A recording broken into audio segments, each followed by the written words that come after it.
Baik, Assalamualaikum warahmatullahi wabarakatuh. Selamat berjumpa kembali di video pembelajaran mata kuliah pengantar teknologi informasi. Jika pada video sebelumnya kita telah mempelajari tentang beberapa komponen perangkat keras, baik yang ada di dalam sebuah casing CPU ataupun melalui perangkat input-output yang kita sambungkan atau kita koneksikan dari luar CPU ke dalam CPU dari sebuah komputer. Baik, kita akan mulai. Untuk video kali ini kita akan memperkenalkan yaitu contoh-contoh perangkat input. Yang pada video kemarin sempat kita singgung sejenak, yaitu ada beberapa perangkat yang bisa dikoneksikan melalui komponen input output seperti PS2 untuk keyboard ataupun menggunakan koneksi misalkan audio, mikrofon, kamera baik melalui sambungan atau port khusus maupun yang umum digunakan sekarang yaitu menggunakan Universal Serial Bus atau yang disingkat dengan nama USB. Baik, kita akan mulai. Kita sudah sampai di perangkat input. Nanti akan ada 7 komponen utama yang akan kita bahas satu persatu, di mana setiap komponennya ini terdiri dari beberapa jenis contoh perangkat. Untuk yang pertama tentunya kita semua sudah sama-sama mengenal ini yang disebut sebagai keyboard, atau kalau kita terjemahkan ya artinya key itu adalah tombol ya, atau bisa kita sebut sebagai kunci, dan board itu papan. Ya, memang bentuk umumnya adalah sebuah papan yang memiliki beberapa tombol atau kunci tertentu yang fungsinya untuk memasukkan nilai atau input ke dalam sebuah komputer, ya umumnya berupa karakter, entah itu angka, simbol, kemudian perintah spasi yang semuanya akan diterjemahkan sebagai instruksi yang nanti akan diolah oleh komputer. Nah, selain itu ada juga yang pasti juga kita sudah hampir semuanya kenal, yaitu mouse ya, atau kalau dalam bahasa serapan kita sudah mempunyai yaitu namanya tetikus ya. Memang terdengarnya memang agak asing ya, karena memang ini serapan baru yang digunakan untuk menyamakan atau menerjemahkan bahasa mouse. Beda dengan keyboard ya, ada yang menyebutnya juga dengan papan ketik. Dan untuk mouse ya, jadi ketika Anda nanti mengenal atau belajar mengenai perangkat keras, muncul di situ tetikus ya, artinya itu adalah mouse. Ya tentunya fungsi utamanya dia memiliki, awal mulanya hanya memiliki dua tombol ya, yaitu klik di bagian kiri ya, ini fungsinya untuk memilih ya. Kemudian ada juga di bagian kanan ya, di situ fungsinya adalah untuk opsi ya, opsional ya, atau menu. Nah, misalkan contoh ini ketika saya klik kanan mouse, maka akan muncul apakah saya pergi ke slide setelahnya, sebelumnya, atau saya akan pergi ke slide tertentu dari presentasi saya. Sementara kalau misal saya klik, kemudian saya bisa menulis ini, misalkan membuat tanda atau gambar persegi seperti ini dan yang lainnya. Nah, kemudian berkembang muncul beberapa opsi, yaitu scroll di sini ya. Ada yang digunakan untuk fungsinya menggulung.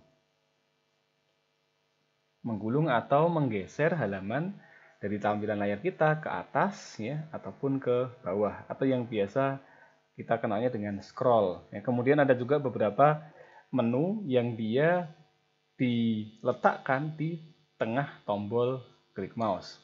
Ya, misalkan ketika Anda sedang membuka dokumen, Anda klik tengah, atau membuka halaman web, Anda klik tengah dari tombol mouse, maka dia akan bergeser secara halus ya, untuk menggeser ke bawah dan ke atas. Beda dengan fungsi gulung di sini yang dia menggeser setiap beberapa satuan pixel, atau kalau misalkan kita sederhanakan ya artinya dia digeser berapa senti ke bawah. Kemudian ada juga beberapa pengembangan ya yang dikhususkan untuk gaming ya. Di sini sering disebut sebagai thumb button atau tombol jempol ya. Biasa fungsinya untuk sering disebut sebagai makro, atau ini kita bisa set ya. Bisa kita set misalkan fungsinya untuk tekan tombol tertentu ya, misalkan untuk menekan tombol G, ataupun mungkin ya misalkan kita untuk menekan tombol tab itu bisa tabulasi ya. Jadi ini sifatnya dia bisa di custom ya, bisa di custom ya atau diatur. Ya, umumnya seperti itu, tetapi memang dengan seiringnya berkembang, maka kebutuhan keyboard tidak hanya untuk memilih atau menggerakkan penanda atau pointer, fungsinya misalkan berkembang untuk memudahkan kita dalam bermain games, ataupun misalkan kita ingin mengedit sebuah gambar, ataupun membuat objek 3 dimensi, dan yang lainnya. Nah, perangkat mouse sendiri dia memiliki beragam ya. Kalau misalkan kita kenal, ya ada yang dia menggunakan, awal dulu dia menggunakan bola di bagian tengah, sekarang sudah menggunakan sensor. Jadi awal perkembangannya dia menggunakan sebuah bola, kemudian berkembang lagi, terus dia menggunakan sensor atau cahaya inframerah ya. Dia menggunakan infrared. Ya, di sini masih terlihat warna merah ketika Anda mempunyai mouse dengan optical mouse ya, atau yang dia disebutnya sebagai optical. Kemudian berkembang lagi ya, sekarang dia sudah tidak lagi terlihat. Terus seperti itu hingga nanti perkembangan yang lebih lanjut. Nah, selain untuk menggunakan mouse, kita juga bisa menggerakkan beberapa titik poin atau penunjuk dengan menggunakan perangkat yang lain ya. Misalkan kita menggunakan, selain itu kita menggunakan contohnya trackball ya, ataupun touchpad yang umum berada pada sebuah laptop ya. Pointing stick saat ini masih ada ya. Di sini kita bisa tekan ya, tekan kemudian kita geser, gerakkan ya, kita tekan, kita gerakkan ke atas, kanan, kiri, bawah.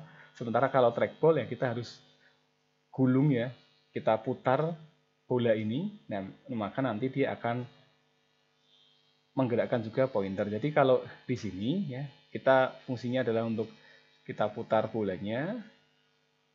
Ya, kemudian kalau di sini dia fungsinya hanya kita sentuh ya.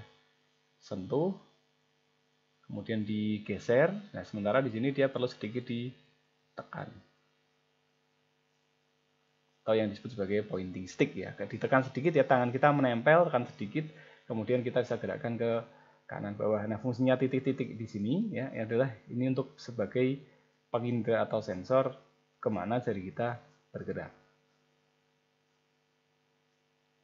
Nah, kembali membahas singkat tentang keyboard ya, umumnya memang keyboard yang sering dipakai adalah yang versi QWERTY.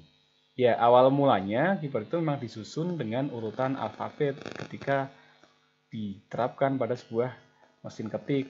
Namun kemudian itu menimbulkan masalah, sering timbul macet ya, ketika kita mengetik.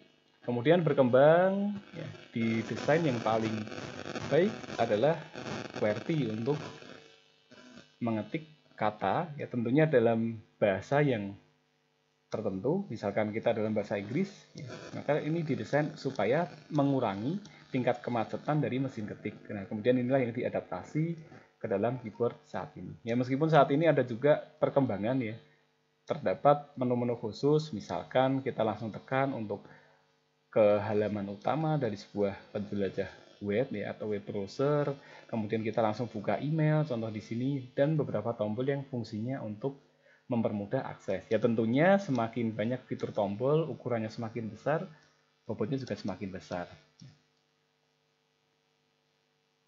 Nah, berbeda dengan perangkat mobile yang dulu ya, mungkin beberapa dari kita sudah pernah menjumpai tombol fisik seperti ini, yang dia diletakkan pada 10 buah angka. Kemudian setiap angka dia memiliki sekitar 3 huruf. Misalkan untuk angka 1 ya dia mewakili huruf ABC, angka 2 dan seterusnya. Kemudian berkembang keyboard QWERTY, dia muncul di perangkat yang lebih lanjut hingga pertama kali iPhone memperkenalkan tombol layar sentuh ya, yang tidak menggunakan sama sekali tombol fisik, dan ini yang berkembang hingga saat ini.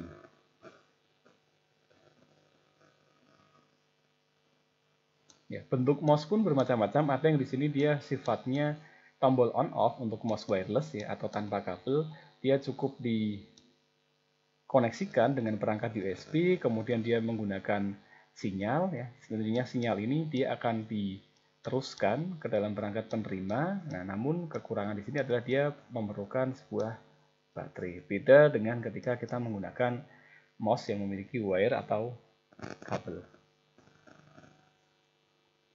Nah, untuk perangkat-perangkat umum seperti ini, pada perangkat kita bisa melihatnya melalui sebuah menu. Misalkan Anda mempunyai perangkat, Anda bisa lihat di bagian Windows Explorer, ya, tekan saja di tombol Windows dan E, atau tekan di sini ya ada Windows Explorer atau File Explorer. Kemudian cukup kita mulai dengan klik kanan pada tombol mouse ya, diarahkan ke entah My Computer ya, atau This PC atau nama PC Anda ya, ditandai dengan dia memiliki sekian media penyimpanan. Cukup klik kanan, kemudian klik bagian Manage.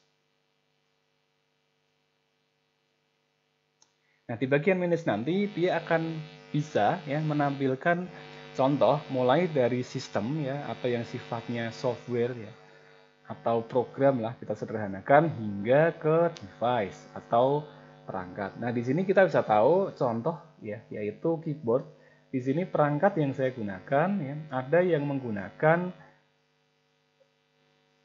Lenovo ThinkPad PS2 keyboard ya. Ini menggunakan konektor PS2 ya. Atau kalau misalkan Anda masih menemui, biasanya untuk tombol keyboard dan mouse itu di warna hijau muda dan juga ungu. Bentuk tombolnya, bentuk koneksinya bulat, kemudian di dalamnya ada beberapa titik tertentu.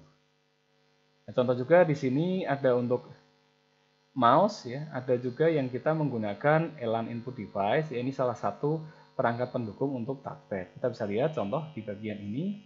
Kita perhatikan ketika saya menyentuh dengan satu jari, maka dia akan muncul satu titik. Kemudian dengan dua jari muncul dua titik, dengan tiga jari pun dia akan muncul tiga titik seperti ini. Nah, ini biasanya alat bantu untuk kita nanti mempermudah dalam bekerja. Nah, begitu pula perangkat-perangkat yang lain nanti kita bisa amati sambil kita lanjutkan materi yang berikutnya. Nah, selain melalui menu komputer manajemen, kita juga bisa melihat perangkat apa yang terkoneksi ya melalui menu setting. Misalkan di bagian Windows, Anda bisa klik, ya, kita bisa klik di bagian paling kanan bawah di Windows 10, kemudian ada All Setting. Ada juga kita bisa menekan tombol Start. Kemudian setelah kita tekan tombol Start, kita ketikkan saja di situ Setting.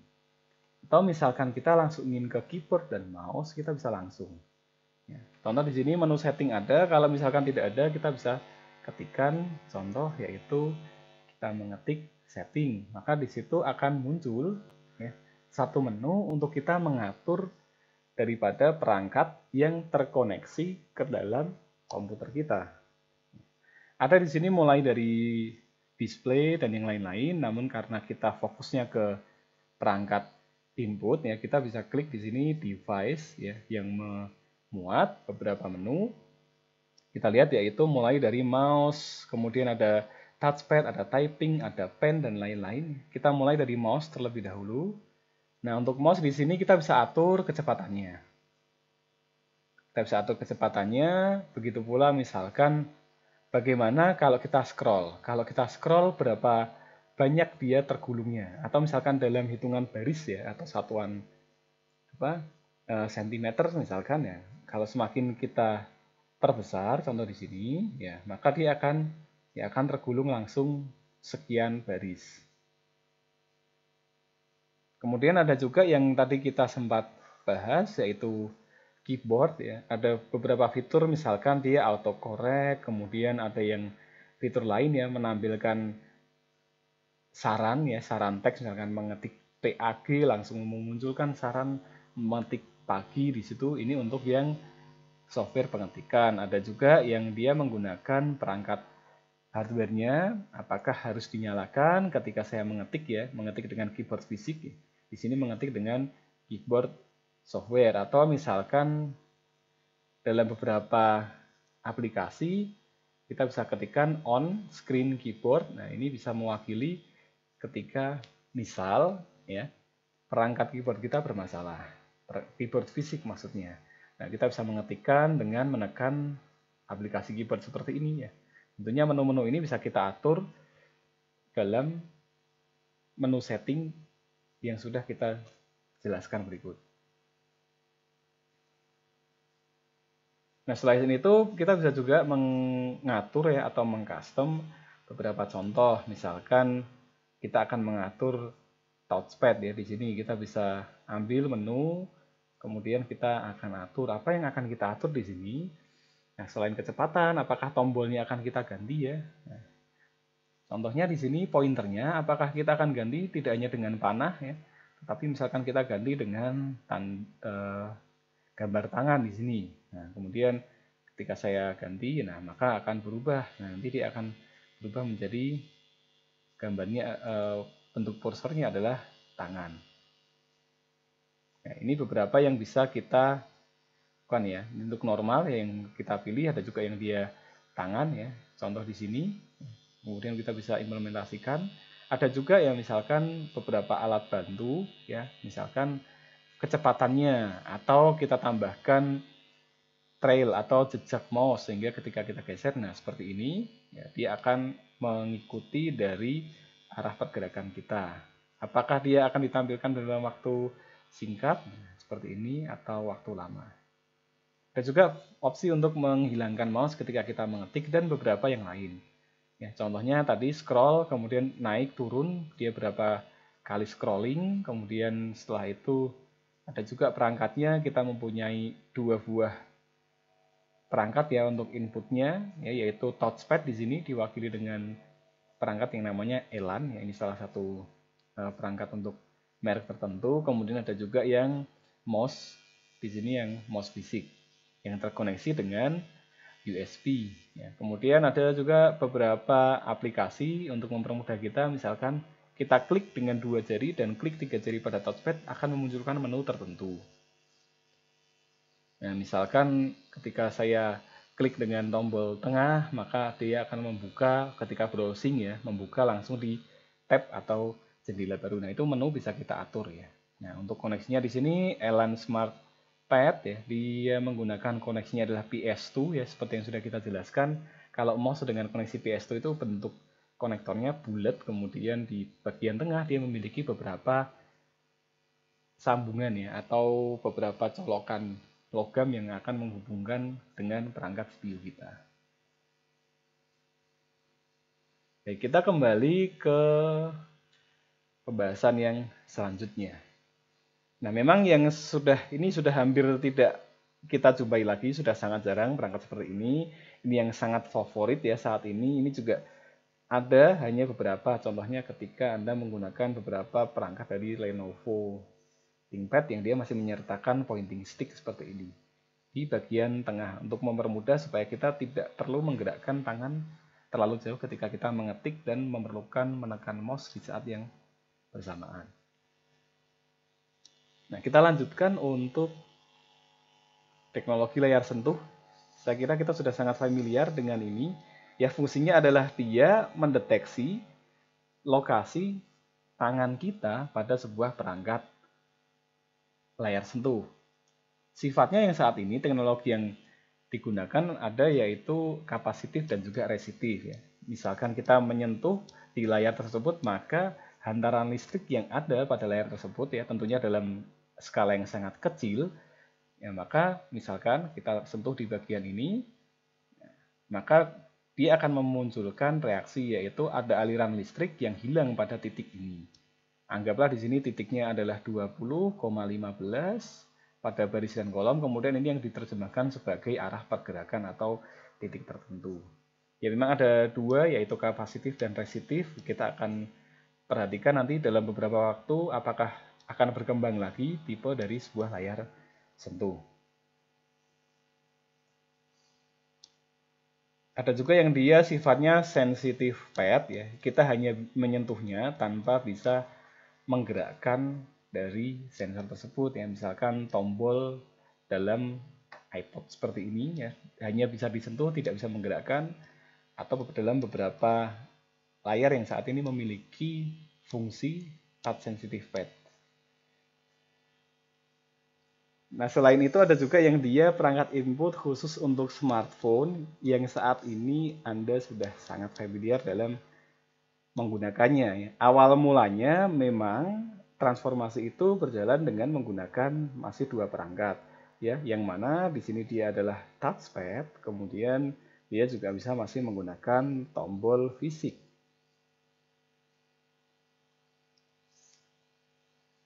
Nah, kemudian berkembang saat ini tombol fisik sudah mulai dihilangkan. Nah, kemudian ada juga perangkat seperti touchpen di sini ya, atau kalau misalkan sering Anda gunakan untuk menulis di dalam layar smartphone ya.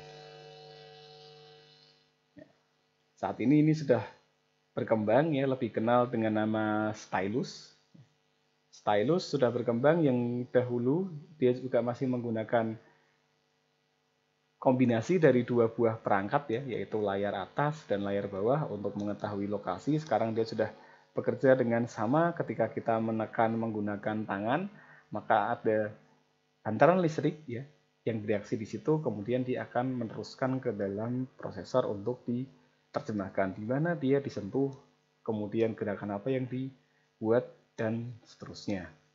Nah, perangkat-perangkat ini ya tentunya sudah sangat familiar bagi kita pengguna smartphone. Nah, bisa juga ini kita koneksikan dengan perangkat keras kita ya, misalkan kita menggunakannya untuk membangun, contoh ketika nanti Anda di tahun kedua atau semester 4 ya, membangun aplikasi Android, kita bisa langsung masukkan ke dalam ponsel, atau kita memanfaatkan kameranya untuk menggantikan webcam kamera kita. Ada beberapa aplikasi misalkan yang sangat familiar, salah satunya adalah Iriun. Di situ ada Iriun Webcam. Di sini kita bisa install di dalam ponsel kita, lalu kita juga bisa install atau pasang di perangkat kita, sehingga nanti kamera ponsel kita akan berfungsi sebagai kamera webcam.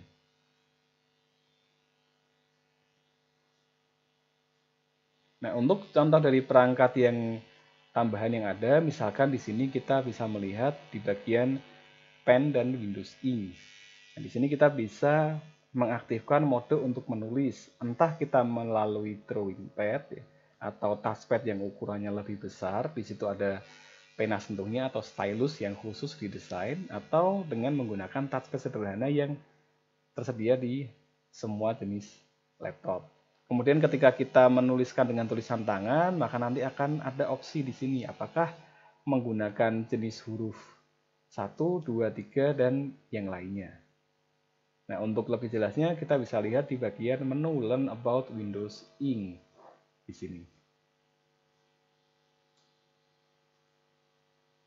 Baik, kita lanjutkan ke materi yang berikutnya. Nah, misalkan tadi ya kita bisa menggunakan perangkat wireless untuk komunikasi tanpa kabel, entah itu berupa earphone ya, earpiece ya, atau yang biasa kita gunakan dalam berkomunikasi, mendengarkan dan berbicara tanpa menggunakan sambungan kabel. Kemudian kita bisa tambahkan juga tadi koneksi antara komputer dengan menggunakan kabel ya. Ini sangat nanti Anda butuhkan ketika misalkan ya, contohnya Anda membangun aplikasi Android ya, di mana misal perangkat kita ya tidak mumpuni atau kita ingin langsung tanpa menggunakan simulasi, kita langsung terapkan perangkat ini di ponsel kita.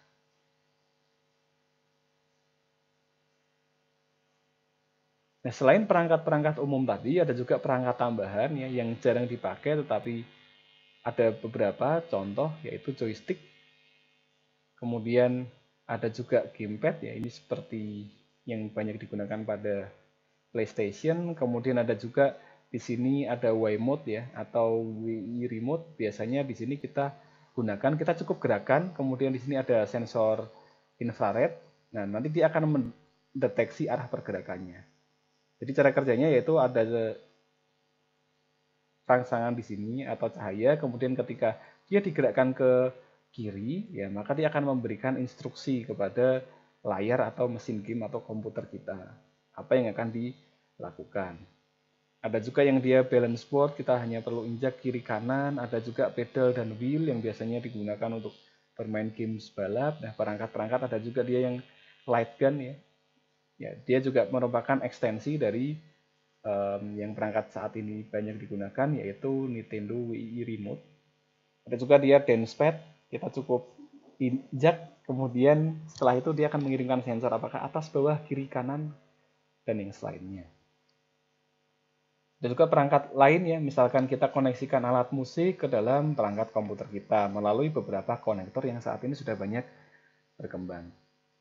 Nah, tentunya jumlahnya tidak hanya ini, ya. Ini hanya sekedar contoh beberapa perangkat tambahan yang jarang ya, tetapi banyak digunakan juga di beberapa kasus khusus ya. Misalkan Anda ingin mengembangkan suatu games, ingin mengembangkan khusus untuk experience atau pengalaman dengan perangkat game tertentu, ya maka ini tentunya diperlukan.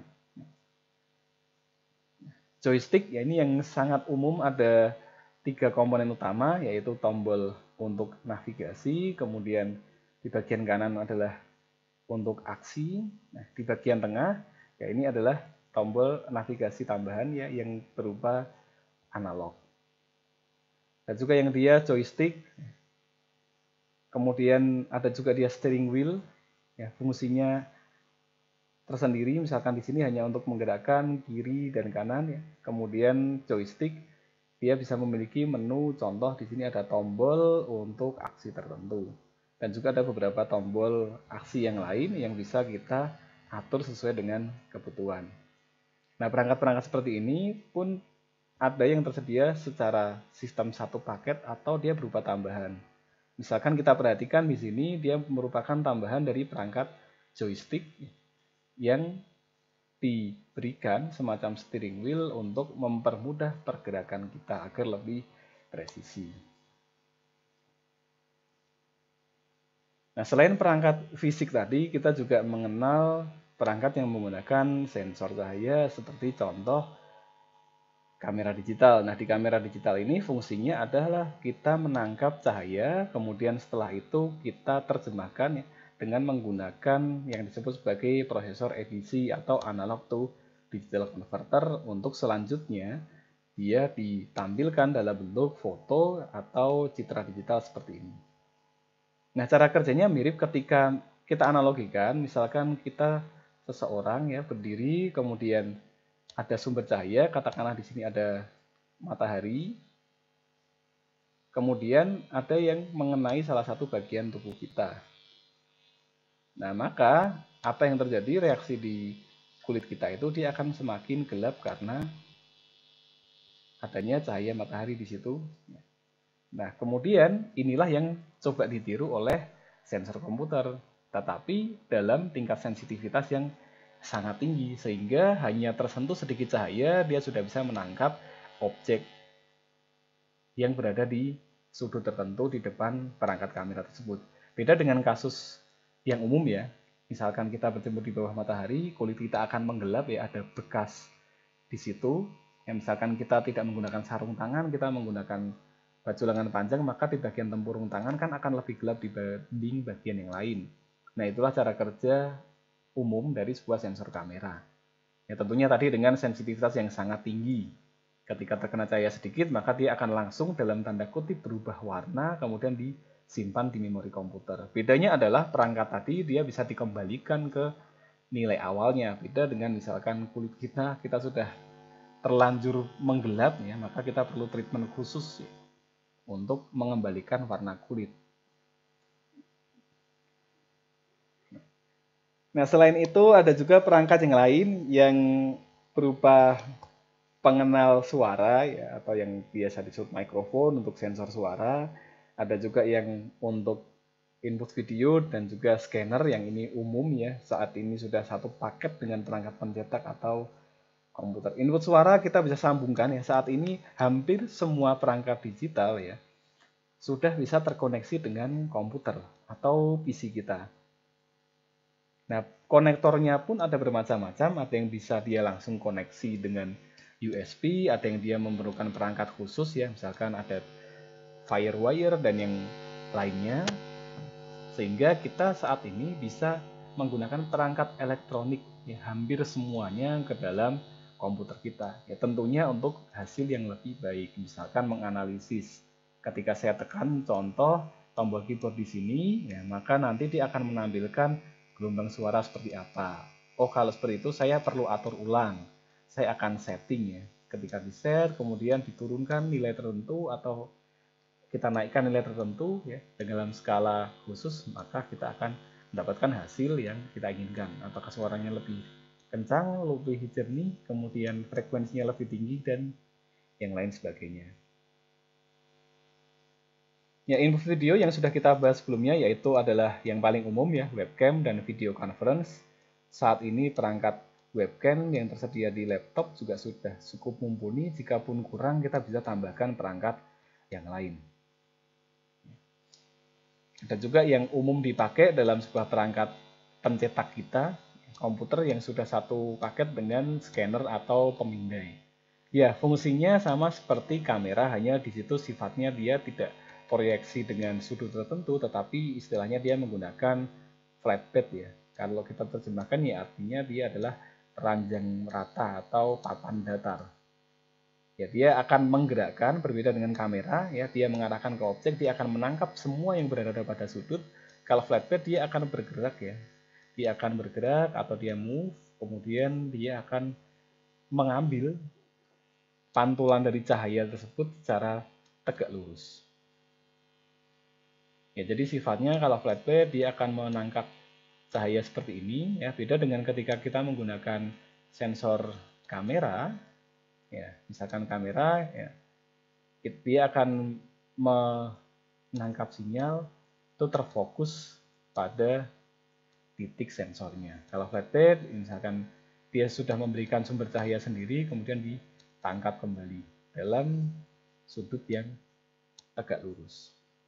Nah, contoh perangkat scanner kita bisa lihat di sini ada menu untuk printer dan scanner, ada beberapa opsi ya di sini yang sudah terpasang, dan juga beberapa aplikasi. Misalkan kita ingin memindai, kita cukup tekan ya, karena saat ini semua menu tinggal kita tekan tombol start, kemudian kita ketikkan contoh scan ya, kita ketikkan scan, maka ada juga aplikasi scanner bawaan dari Windows, ada juga aplikasi scan yang dia diberikan atau ditambahkan dari perangkat yang kita beli.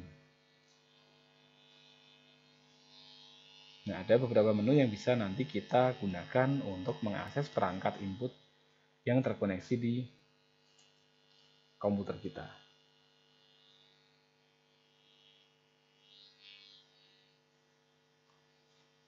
Nah, selain itu ada juga yang sering kita jumpai ya, di swalayan barcode ya, dia sifatnya hanya membaca sebuah garis hitam di atas kertas putih, yang dibaca apa yaitu antara jeda ketebalannya, jarak antar ini yang nanti dia akan menerjemahkannya ke nilai tertentu.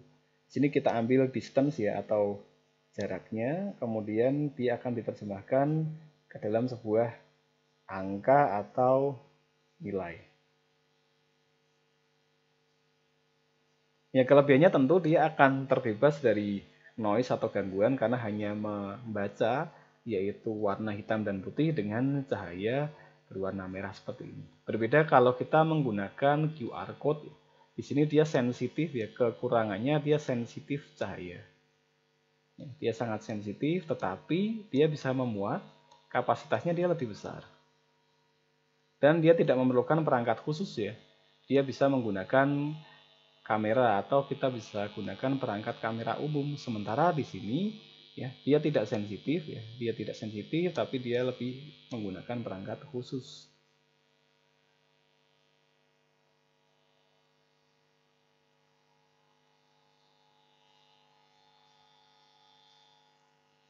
Nah, selain perangkat yang ada tersebut, perangkat untuk input yang basisnya adalah penembakan cahaya atau pengenalan sensor, ada juga yang dia menggunakan pengenalan untuk sidik jari. Ada dua teknologi, yaitu dia menggunakan aliran listrik ya dalam pengenalan sidik jari ya. Ada yang dia menggunakan listrik ya, tentunya sama seperti touchpad. Di sini listriknya dia dalam aliran kecil. Ada juga yang dia menggunakan gelombang suara ya. Ada juga dia menggunakan gelombang suara yang saat ini sedang dikembangkan untuk layar sentuh di bawah layar ponsel. Ada juga yang dia menggunakan cahaya. Dia ditembakkan cahaya, kemudian dia akan memantulkan bentuk dari sidik jari. Nah, ini yang umum ya dipakai dalam sensor sidik jari di dalam ponsel yang meletakkannya biasanya entah di belakang atau di bagian kiri kanan dari perangkat ponsel. Ini yang saat ini sudah mulai berkembang ya, dia menggunakan gelombang sonik ya di bawah layar untuk ditembakkan ke sidik jari, kemudian bentuk sidik jari nanti akan memantul dan meneruskannya ke sensor yang berada di bawah layar tersebut.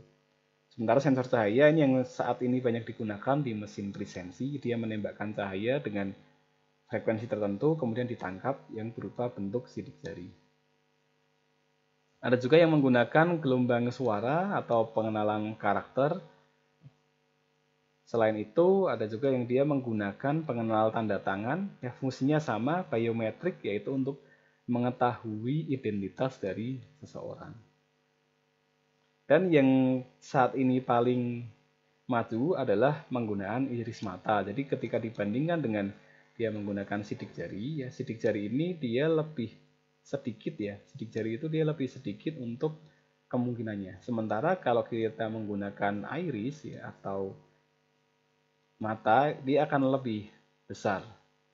Lebih besar dalam hal kemungkinan ada nilai yang sama atau persentase atau identitas yang berbeda yang bisa ditampungnya. Ya, karena kalau kita lihat dari beberapa penelitian, hampir tidak ada manusia yang memiliki iris mata yang sama. Ya, kemungkinannya sangat jauh lebih tinggi dibandingkan dengan sidik jari. Dan beberapa kelebihannya adalah dia bisa diakses dengan jarak yang lebih jauh. Ya, beda dengan sensor sidik jari yang dia harus menempel, artinya dia harus hampir menyentuh ya, atau setidaknya ada jarak yang sangat dekat.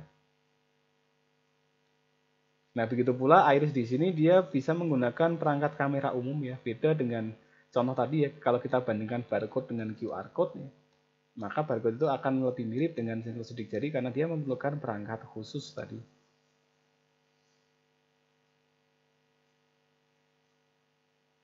Ya, ini adalah perangkat yang saat ini sudah mulai dikembangkan ya, yang bahkan yang lebih maju kita bisa mendeteksi penyakit yang diderita oleh seseorang melalui perubahan dari pola iris mata. Nah, ini nanti bisa Anda pelajari di mata kuliah, contohnya adalah di pengolahan citra digital ya. Di situ kita bisa mengenali bagaimana sebuah gambar atau foto itu kemudian diterjemahkan ke dalam sebuah nilai. Nilai nanti ini yang akan kita arahkan ke tujuan tertentu, misalkan mengenali identitas orang.